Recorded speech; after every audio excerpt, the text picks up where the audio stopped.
was a factor in the RNC considering it to host its convention.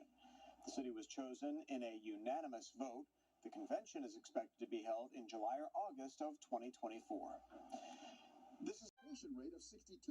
What the president did was quickly repair the labor market that was caused because of COVID. The labor market was damaged, as you all know. The supply chain. There wasn't a COVID response, comprehensive COVID response, and so that was the president's primary goal, and the goal of the American Rescue Plan. Biden himself, reportedly still suffering from COVID, had some boastful words on Twitter. Quote, "We've created 613,000 manufacturing jobs since I took office. That's the most in 3 decades.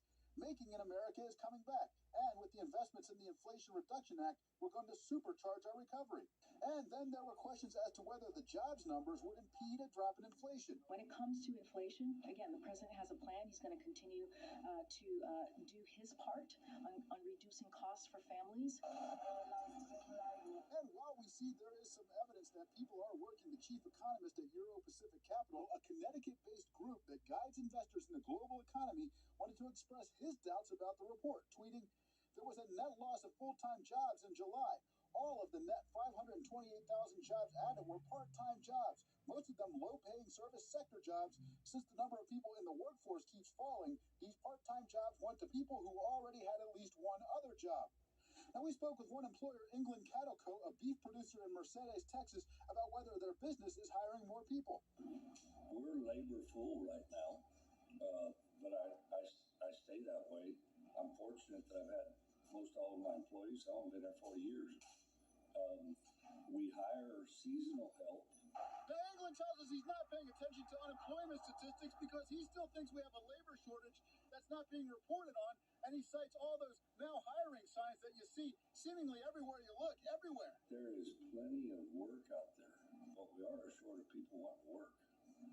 And if you look up, you could drive through any town, and there's help wanted signs up everywhere. England tells You might be surprised by what they were stealing. Kohl's is a big store, a department store. If you think about all the items that they sell, what one item do you think a theft ring might be interested in? Well, in this case, investigators say it's underwear. Men's underwear. Thousands of dollars worth of men's underwear. For the 4th time in Metro Atlanta, police say these 3 women entered a Kohl's store with the intent of stealing a large quantity of men's underwear. This was the Noonan store. Here the women are seen on surveillance cameras crouched over a display case in the men's department. Their quarry, according to the company, is Nike men's boxers. According to Kohl's website and the police report, a box of 3 normally sells for about $40. The women are accused of filling their big bags with $1,800 in Nike men's briefs and skipping the cash register on the way out. Her son. Mary Catherine Dennis is being held right here at the Fulton County Jail. The victim's mom says she violated her family's trust and she violated her son. And it's wrong. Rhonda Duffy's son was a high school senior suffering from anxiety. In other words, he was scared. He was scared to go to college. Her son's school and their church recommended therapy. He needed help, and he asked for help. Duffy, in 2017, took her son to Mary Catherine Dennis. She runs Simplicity Wellness in Alpharetta. And he was meeting with her every other day, every day, and it got very intense. Duffy says after just a couple of months, things took a strange turn. It got very intense. You could tell something was going on. You didn't know what was going on. Then she says matters escalated. All of a sudden, she is buying him gifts. Duffy says Dennis called and texted demanding to see Duffy's son even more often. Texting. Hardin shot a man at the Arias Tires on North Tennessee Street on Tuesday. Officers found the victim with several gunshot wounds. They haven't provided an update on his condition tonight. Hardin faces several charges, including aggravated assault. APD also released a second video of those same 2 cars following the victim driving down that same street in the opposite direction.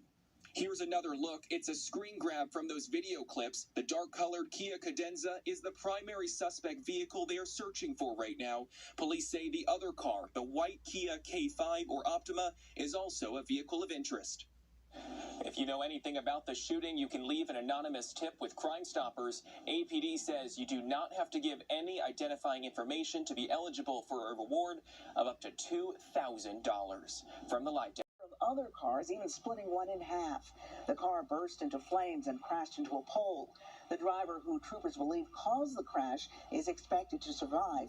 8 others suffered injuries. Wow, that is just shocking to watch. Meantime, in New York, a man had to turn over his illegal pet alligator to authorities. The 9-year-old, 5-foot-long gator is named Zachary. Apparently, the man fed it goldfish and hot dogs and kept it in a glass tank. The Department of Environmental Conservation received an anonymous tip about the reptile and gave the owner the opportunity to surrender Zachary without any penalties or charges. And I'm glad this didn't happen to me tonight. I had my tent set up underneath this tree. Oh, had to go to a DUI class. And I was living way out in the boonies.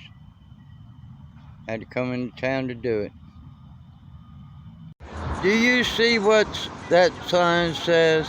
Senior living? Why are those scooters sitting on this sidewalk in front of this building? They need to come get them, or they're going in a dumpster. Those scooters here. See what I said about the fire truck?